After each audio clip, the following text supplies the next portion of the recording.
An exciting new research project, CenUSA Bioenergy, is linking university researchers with enterprising farmers to create a Midwestern regional system for producing advanced biofuels. It is funded by the United States Department of Agriculture and led by Iowa State University. Hello everyone, welcome. My name is John Hay from the University of Nebraska, and welcome to our Bioenergy Friday web seminar for June 2013. We have a topic today of aphid resistance in the bioenergy feedstock. We're basically looking at insects in switchgrass today, and we have with us today Kyle Cook here from the University of Nebraska. He's working on his master's work in the Department of Entomology, doing some work with insects in switchgrass, and this is also part of our CenUSA project that's with Iowa State, and some of his funding comes through that. So welcome everyone for joining us today. All right, thanks. So as John mentioned, I'm going to be discussing discovery of aphid resistance, specifically in switchgrass today. This is the research that I've been able to do over the last year and a half, and I'm excited to have this opportunity to share this work with what I suspect is probably a little bit different audience than what I've traditionally had. So I'm going to go ahead and get started with just a fairly brief introduction to switchgrass. Switchgrass is a perennial warm season C4 grass that's native to the tallgrass prairies of North America, specifically east of the Rocky Mountains. With that real broad distribution, switchgrass has evolved into very many multiple and diverse populations.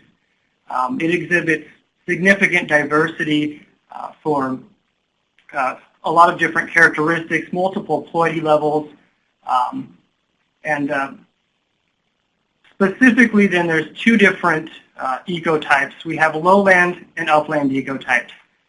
Generally speaking, lowland ecotypes are coarser, typically heavier, put on more biomass. They're more adapted to growth in floodplains and inundated areas, and generally exhibit more potential as bioenergy feedstocks. So within recent decades, switchgrass has been identified as a model species for development of herbaceous energy crop production.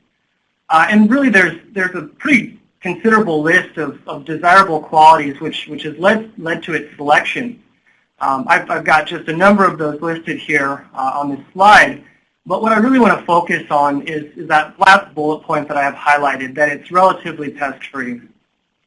Switchgrass, along with many warm season grasses, are generally considered to be relatively pest-free in their native habitat. However, experience indicates that may not necessarily be the case. Experience with a related warm season grass, I'll use buffalo grass as an example. It was generally believed to be fairly pest-free as well in its native state. However, once production area increased as a turf grass crop, we saw that several important pest problems began to emerge within buffalo grass. And likewise, we're really seeing that similar trend may be occurring in switchgrass, where the more we're looking into some of these potential pests, the more we're discovering and seeing that in fact, it's probably more due to a lack of our understanding of the ecology and some of the interactions associated with native prairies. So we wanted to look at a couple of different insects in particular. Specifically, we focused in on cereal aphids, and we identified two which could be important pests of switchgrass, specifically yellow shuricane aphid and greenbug. And I'll discuss here in these next few slides why these are of particular importance. Both of these species, yellow shuricane aphid and greenbug, they're both monoecious holocyclic aphids on grasses. They have very broad host ranges. The yellow shuricane aphid has a host range which includes about 58 different grass species, while the greenbug has a host range of over 70 different grass species. Furthermore, aphids in general have very high reproductive capacity and very quick development times. These aphids can develop in as little as 7 days on a quality host, and likewise a single female can give birth to 5 to 6 live nymphs per day. So what this really does is it allows for the buildup of significant populations really in very short periods of time. Further, they are phloem sap feeders. So not only do they potentially deprive the plant of nutrients, but these two aphids do also inject salivary toxins during feeding. They have enzymes within their saliva that may cause the cell damage and cause potential necrosis or chlorosis of plant tissue. But most importantly is their efficient ability to transmit many different viruses. And that's probably the most economically important aspect of aphids as pests. Both of these aphids vector several different viruses. A few I have included here are sugarcane mosaic virus that's transmitted by both yellow sugarcane aphid and green bug, while the green bug also transmits barley yellow dwarf virus and maize dwarf mosaic virus. Further, barley yellow dwarf virus has been found in switchgrass, and so that really raises a lot of interesting questions and presents some potential challenges for not only reducing yield in switchgrass, but also switchgrass serving as a potential long-term reservoir, being a perennial plant for the movement of these viruses then into food crops as well. So what we wanted to do was first find out if switchgrass is in fact a suitable host for these two aphids. So we had 4 different populations of switchgrass we wanted to evaluate. Specifically, we had summer and camlo populations, and then 2 hybrid strains based off of an intermating of the 2 summer and camlo parents, respectively, K by S and S by K. And we basically took aphids, introduced them to the plants, and then caged them and didn't allow them a choice. And then we would go in 2 times a week and measure both aphid reproduction, or the total aphid number on the plants, as well as record a visual damage rating. And we did this for 2 different developmental stages of switchgrass, 2nd and 5th leaf stage. So looking here first at the results for the green bug, the most important thing to note here is that we found that in fact all 4 switchgrass populations were in fact suitable feeding and reproductive hosts for green bug. But it's also important to note that we started to see some significant differences among the populations in terms of their response to these aphids. We saw that K by S was generally supporting very large numbers across both developmental stages, while there was a little bit more of a mixed reaction for some of the other populations.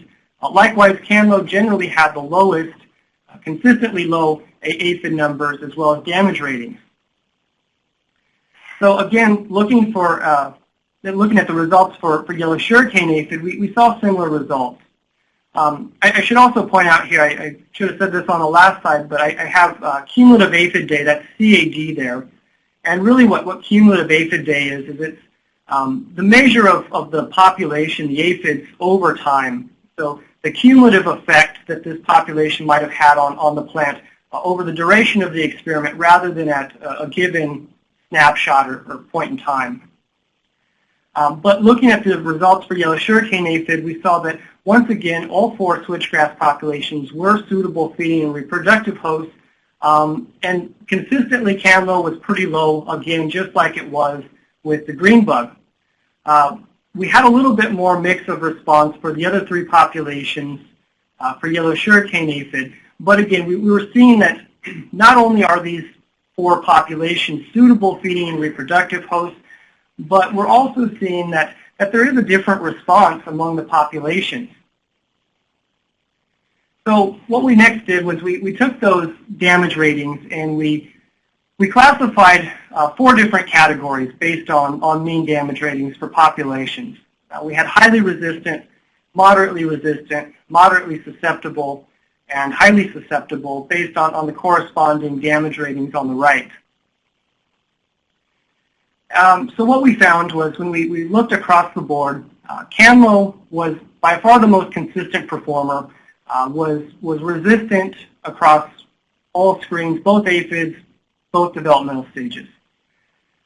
The other three populations, it was a little bit more mixed response, but in general, we were seeing that possibly K by S may be showing some levels of tolerance. And I'll discuss that here more in a few slides, but basically it was able to have somewhat moderate damage levels while still supporting very large populations of aphids, at least with the green bug. And generally we saw that probably the most susceptible of the four populations was summer. At this point, we did note that S by K really, in the initial screens, had a very varied response. There wasn't a real consistent trend. And so moving forward, we really decided to focus in on CanLo, K by S, and summer, which really exhibited CanLo, potentially high levels of resistance, K by S, possibly tolerance, and then summer susceptibility. So I have a slide here just kind of showing some of the damage that we would have observed in these screens. And specifically, if you look at the two middle pots, hopefully you can see here with summer the typical injury that we would find on these plants as a result. And I also point out here we have a question of the damage ratings. It was on a 1 to 5 scale. I apologize for not pointing that out previously. But this is pretty typical damage or injury sustained by the plants after feeding. Not only did we see this significant reddening or discoloration of plant tissue, but you can also just see, kind of generally comparing summer and CanLo, that aphids obviously stunted the plant development as well. Very large differences between the overall height and biomass there.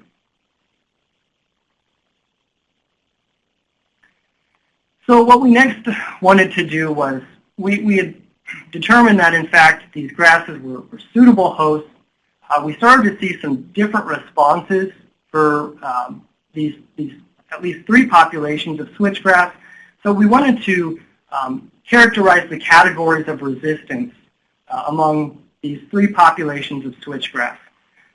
These are really important categories. It's important to establish these in order to later on determine potential mechanisms of resistance, or specifically what plant characteristic is actually conferring that resistance. And before you can really do that, you have to establish what kind of resistance or what category it is. So the 3 important categories are antibiosis, antizoonosis, and tolerance. Antibiosis is generally any heritable quality possessed by a plant that has some negative effect on the survival or life history of the insect, in our case an aphid. These could be toxins that are contained within the plant that once the aphid feeds on it, it essentially poisons the aphid and causes either death or reduced fitness, and so on. Antizoonosis, is a very similar form of resistance. However, it's something that typically affects the insect's behavior, negatively affects it, and is usually expressed as non-preference. Again, this is something that could be deterrent compounds contained within the plant that once the insect feeds on it, it chooses to no longer feed on that because of palatability issues, or it could be volatiles emitted in the air which cause the insect to avoid that plant and select an alternate host. It could even be external leaf characteristics such as pubescence or trichome density. And then finally there's tolerance. And tolerance is really very different from the other 2 categories. It's probably maybe the most important of the 3, and probably the most sustainable of the 3 over time, because it places less selection pressure on the insect population. And tolerance is basically the ability of the plant to reproduce or repair itself in spite of supporting a population that may be damaging to susceptible hosts. So again, we had a similar setup. We had plants. We took the aphids and we introduced them to the plants, either 5 or 10 aphids. We had the 2 infestation levels. We caged them and didn't give them a choice to detect different levels of antibiosis.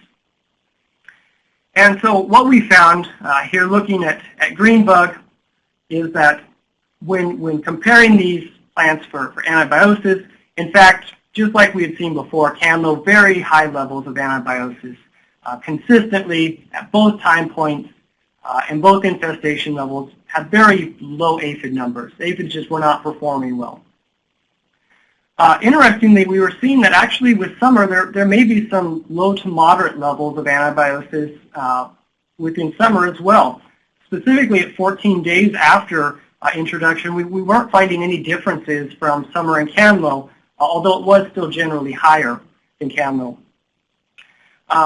We included sorghum in this study because sorghum is really a very well-known host for both yellow sugarcane aphid and green bug, and it provided us a susceptible check.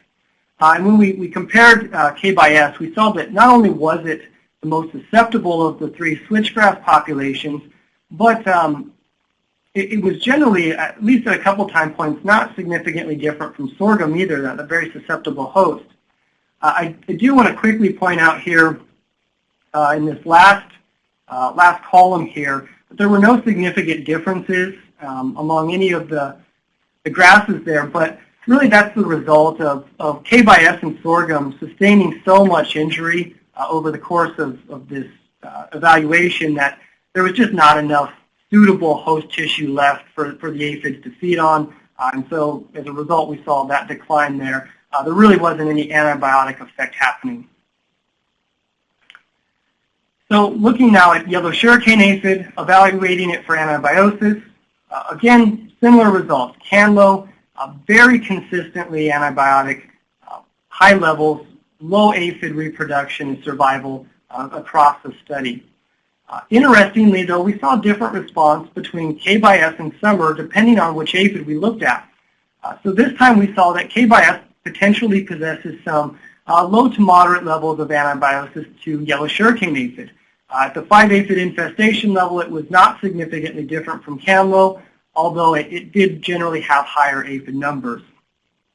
Once again, summer compared favorably in terms of susceptibility to sorghum. It was not significantly different at the 14-day after aphid introduction time point.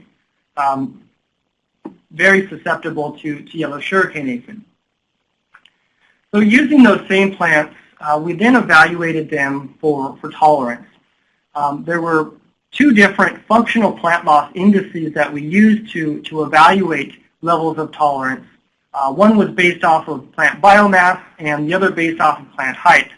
So we had a control uninfested plant and then the 2 infestation levels, and basically we used an index to compare the infested plants to the uninfested and get these different responses which would provide insights into tolerance. So for the functional plant loss indice, I have it abbreviated as FLPI. It's actually a lower value indicates tolerance within these, while a high value indicates lack of tolerance. So what we saw for green bug here was that summer was generally showing some moderate levels of tolerance to these aphids relative to K/S and sorghum. K/S was not significantly different from sorghum at any time point, suggesting that it is pretty susceptible as previous studies had indicated. Interestingly, once again, we saw that different response when we looked at yellow sugarcane aphid, the flip between K/S and summer. This time, K/S did have lower functional plant loss indice values, indicating that at least at the 5 aphid infestation level, there possibly could be some levels of tolerance, although I do want to point out that It was also at the 5 aphid infestation level where there were significant differences in terms of the overall aphid numbers on plants. K/S had fewer than summer, so it is difficult to determine if this is truly tolerance or really just a product of K/S having less aphid pressure. So finally, we evaluated these plants for antizoonosis. I have a picture here, kind of the setup in the top right corner, where one of each population was placed in a plant. It was growing up to the second leaf stage. They were equally spaced. And then we had a center arena where in the center of this plant, 50 adult aphids were introduced.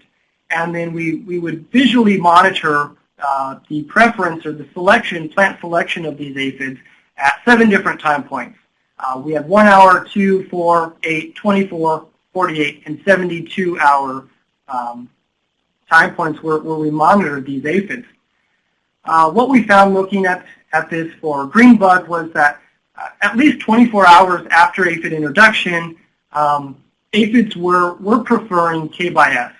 Once again, this really is supporting what we had previously found, that in fact K/S, the susceptible host, is being preferred after 24 hours.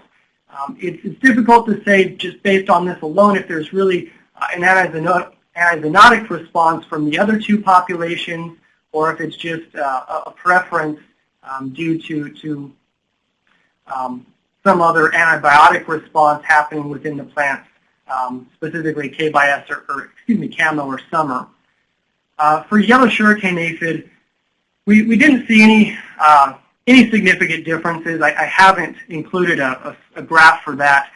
Basically, the response among all 3 populations of switchgrass was the same for yellow sugarcane aphid, suggesting that it has a similar, all 3 populations have a similar effect on yellow sugarcane aphid behavior. So we had established that, in fact, antibiosis is an important category of resistance in camo.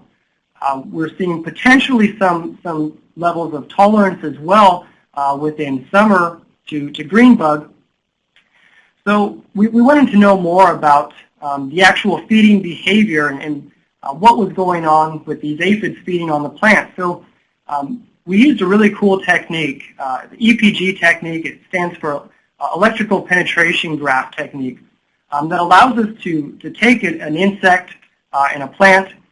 We connect a probe to both the insect and the plant. We introduce the insect onto the plant, and then we can measure changes in resistance within this circuit. Once the insect begins feeding, it completes this circuit, and by measuring these differences in resistance, it corresponds to several different insect behaviors, as well as the position of the insect stylet. So you can see on this picture here on the bottom right, this top one just kind of shows the general setup here with the whole circuit. This bottom one kind of shows specifically what's happening. So these aphids, they have piercing, sucking mouth parts, and they penetrate the plant tissue, and the stylets maneuver through the intracellular space, seeking out phloem tissue where they feed. And so this changes in resistance will correspond to behavior as well as the location of the stylets within different plant tissues. So some of the major waveforms that can be detected with this I have included here, as well as the corresponding plant tissue and aphid activity. I'm not going to go through all of these in a lot of detail right now, but just to kind of give an idea of some of the different things that we can detect with this technique. So here I have a few of the recordings actually showing here. This may not make a lot of sense, but these are real important waveforms here that I'm going to show real quickly. And this first one is potential drops. So this top graph represents 1 hour of recording. And specifically here at the beginning, all the way to this point right here, this time point, is all pathway feeding. So this basically corresponds to the aphid moving its stylets through the intracellular space. Within this pathway recording or pathway phase, you see all these kind of spikes going down, and those are potential drops. These are really important because they correspond to the insect, the aphid in our case, actually sampling individual cells for sap, for its host acceptance. Research suggests that as the aphid is moving its stylets through the intracellular space, it'll actually pierce and sample the sap of each cell that it encounters. And this is important for both host acceptance. It may also play a role in virus transmission within these plants. So then here on the bottom, I've highlighted just a 10-second clip from right here to just kind of show a potential drop in what we're looking at. So the next waveform I've highlighted here, which is really important, is xylem phase, and this comes towards the end of that same 1-hour recording. And xylem phase corresponds to basically the aphid drinking. This is active ingestion of basically water, and is characteristic of thirsty aphids. Xylem doesn't typically provide significant nutrition to the aphids, and that's really achieved once they reach the phloem tissue or sieve element phase, which I've highlighted here in this next hour of recording. This is really important for aphid feeding, and as I just mentioned, this is where they are able to obtain nutrients from the plant. So what we found then, we looked at a number of different parameters for green bug feeding on these 3 different populations of switchgrass. We, again, have the same 3 populations, K/S, summer, and Canlo. And we found, looking at those, that first I'll just mention that in terms of the time to first probe, we didn't see any significant differences. Basically, when the aphids were introduced to the plants, they all started probing about the same time. Likewise, there was no difference in time to first sieve element phase. That's this second row right here. SE stands for sieve element. It didn't take the aphids any different amount of time to actually reach that phloem tissue. That's really important. Where we did start to see significant differences is in the highlighted boxes here. So we saw that Canlo had significantly less sieve element feeding overall. The total duration of sieve element phases was much less on Canlo relative to both K/S and summer. And likewise, the duration of non-probing events, that's right here, NP stands for non-probing, and this is basically the time that the aphid spent not feeding at all.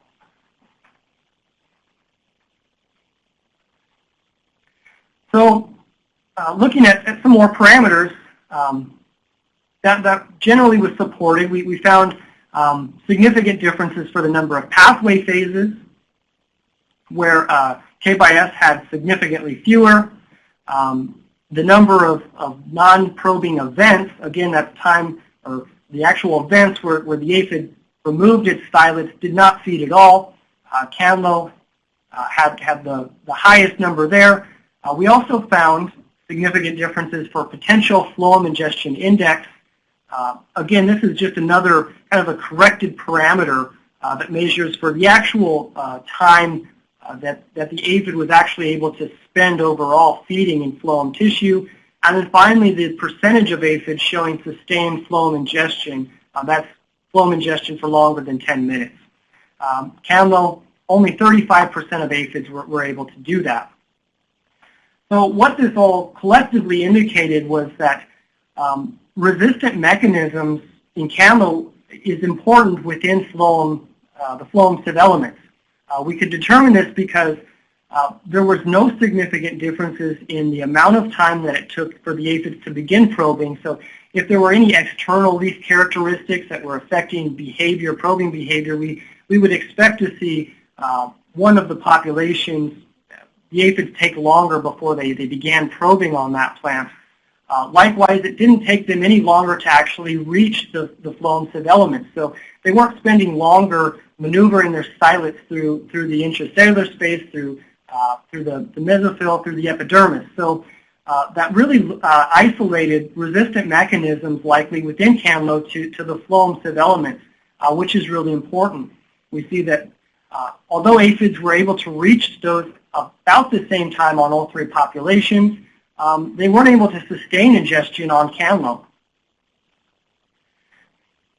So this has really been very important research, I believe, and it's been significant to provide a baseline of information concerning host suitability of switchgrass to these potential aphid plants, as well as some of the plant and insect interactions, and even more in particular, switchgrass and phloem feeding insect interactions. So we determined that not only are these three populations suitable feeding and reproductive hosts for these two populations two aphids, but that also there are different levels of host suitability, different levels of resistance among them. We also helped better understanding of the genetic variation within a population of switchgrass for resistance. We see that there is heritability, in fact, of resistant mechanisms, with potentially K by S exhibiting some levels of resistance to yellow sugarcane aphid inherited from its Canlo parent. And likewise, we're seeing, likewise, this helps really provide potential for proactively managing insect pests of biomass crops in an environmentally and economically sustainable solution. Experience does suggest, as I mentioned earlier, that with the increased production area of any crop, in our case switchgrass here, pest problems are going to emerge. It's difficult to predict exactly what those pest problems will be, but this is really important for helping to kind of get ahead of the curve. We've identified different categories of resistance, which is important for then helping us further understand those underlying mechanisms and preserving those resistant traits and developing pest management strategies with those. And that's going to be something that's really important to allowing switchgrass to be a sustainable bioenergy feedstock. We also showed that phloem-based mechanisms of resistance are present within Canlo, which is an important find. It raises more questions, allows us to further investigate what those potential mechanisms, the specific characteristics may be. And then finally, we demonstrated multiple species resistance in Canlo. So we showed that Canlo has high levels of antibiosis to both yellow sugarcane aphid and greenbug. Again, that's a point that I think is particularly important because traditionally multiple species resistance has been very difficult to both identify and develop. So really finding it so early within a specific population, I think makes it a very attractive candidate for further development of bioenergy feedstocks. Finally, I'd just like to acknowledge, thank the following people for all of their contributions to this research, this work over the last year and a half, as well as the USDA NIFA for funding of this work, this grant. This web seminar is brought to you by CenUSA Bioenergy with support from the United States Department of Agriculture, National Institute of Food and Agriculture. For more information, go to cenusa.iastate.edu.